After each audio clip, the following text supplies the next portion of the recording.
Yeah, let's talk about Batwoman.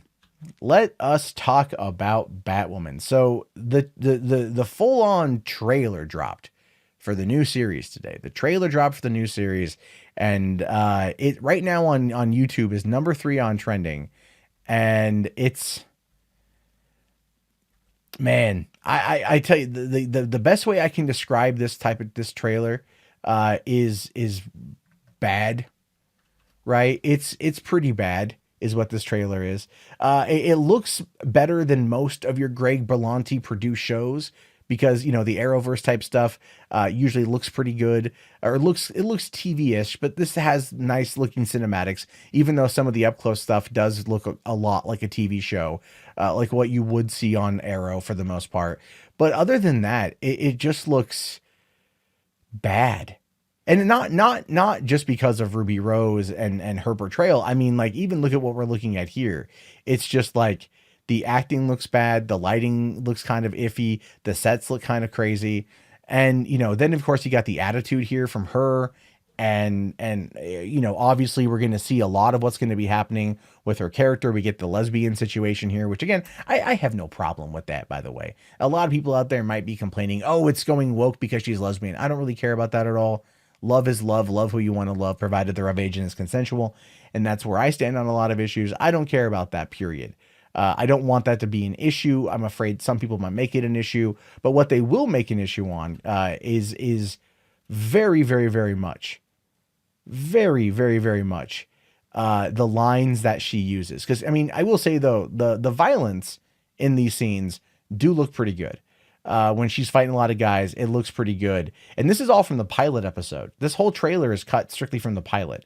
You can tell by looking at it that it's going to be either from the first episode or the first 2 episodes, where we get introduced to her as a character, whoever this character is, the bad guy, the bad woman, all the other characters, her love interest, and all that kind of stuff.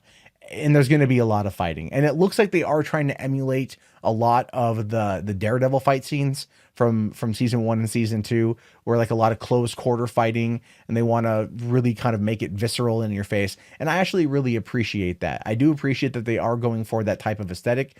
Ruby Rose it does look like she can in fact hold her own, but that line right there, like, I'm not really good in, like, rules, like, oh, that's kind of dumb. That's kind of bad. You shouldn't say that sort of thing, because it sounds really stupid. This scene here in the Batcave is kind of dope because she gets to see the bat suit for the first time, and then it's pretty great. But then, this part right here is so bad. It's literal perfection. It will be when it fits a woman. Why? Like, oh man, it's just. I get it.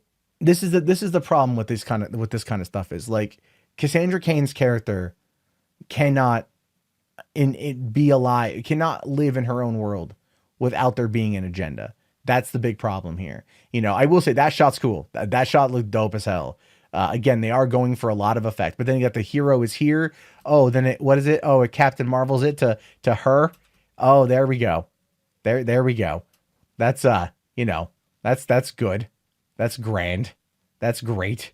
We're doing that one again. But hey, you know what though? Here's the thing. You know why they did it? $1.14 billion in the first 4 weeks. Captain Marvel, $1.14 billion in the first 4 weeks, and they're taking a play right from the same marketing tactic. But I will admit though, this trailer far, far, far better than the first Captain Marvel trailer. But this one here is interesting because she's like, I'm not gonna take. They think it's me. I'm not going to let a man take credit for a woman's work or whatever. And it's like, okay, just really. And then we got the shot here of her in the shot, and it's like, it looks piloty. They're gonna clearly update the suit and everything else as time goes on. But they are putting the show out on Sunday nights, which is going to be a good time zone or a good time slot, because the Sunday night television has a tendency of becoming the water cooler shows for Monday morning. They take over social media dominance on the weekends. I mean, it's a good place to put it. And it's going to, lead into the week of Arrow this season is going to be coming out on, what is it? It's going to be coming out on the same night as The Flash for the last couple episodes. Then you got Supergirl and Legends of Tomorrow and Black Lightning, and now this show. So they really have kind of overdone it for the Arrowverse on the CW, but apparently it's been profitable. I know people are going to sit there and say Batwoman's woke, but this was always to be expected. It doesn't make it any easier. The dialogue is terrible. I hope it's just the trailer. I really do hope that they tone that down and they let these characters just exist in their own world and have their own problems and have their own lives and their own sexualities and their own identities, but it doesn't become like something you get beat over the head with, because it does appear that a lot of other people are going to get beat over the head throughout this entire show, and that's fine. But they run the risk of alienating a decent part of the audience, and they do. They run the risk of alienating those people, and we know for a fact that if you are part of the Get Woke Brigade, you don't necessarily buy the products. You don't buy the products. You don't buy the comics. You don't see the movies. I mean, the vast majority of people who went to go see Captain Marvel were men, right? The gender breakdown proved that it was like over 53% men went to go see that movie. And again, you're going to get a lot of people who want to see a Batman TV series now that Gotham is over, and they're going to tune into this. And if it's too much over the head and if it's just too heavy handed, they're going to tune out. Greg Berlanti has created a massive universe, a very successful, profitable universe inside of DC for the CW. And I don't want to see him, ruin it by trying to get far too politically woke. Just tell the story, let the characters exist, let the characters have their flaws, hint at those flaws, talk about those flaws, but don't do the over-the-top rhetoric, the over-the-top dialogue, because if you do that, you're going to push out a lot of people, and you're going to then create a negative narrative that a lot of the bloggers are going to then pick up on, and then that's going to dominate everything. And people aren't going to be talking about your show. They're going to be talking about the story. They're going to be talking about the controversy. And that is going to ultimately end up hurting you in the long run, because in the interim, you're like, oh man, we're getting all this attention. Everyone's talking about us for a long time.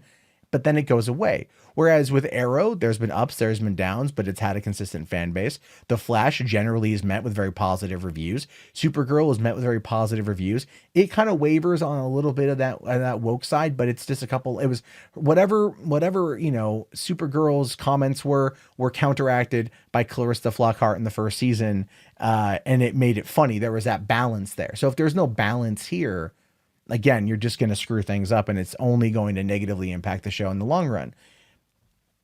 People don't want politics in their escapism. Not directly. Indirectly is what they want, because they don't want to think about it. Once you stop and make the audience think about how the script is or what they're trying to say, the message is right there, and you hit them in the face with it, you lose them. That's how it goes. You want to tug on those emotional heartstrings and do it in a subconscious way. That's one of the reasons why right-leaning stuff is so impactful and effective in those regards. They know how to tug on the heartstrings, and the left has a lot of trouble with that. Don't do that. Don't be those people and tank your show before it has a chance to be the first live-action Batman series since the 1960s.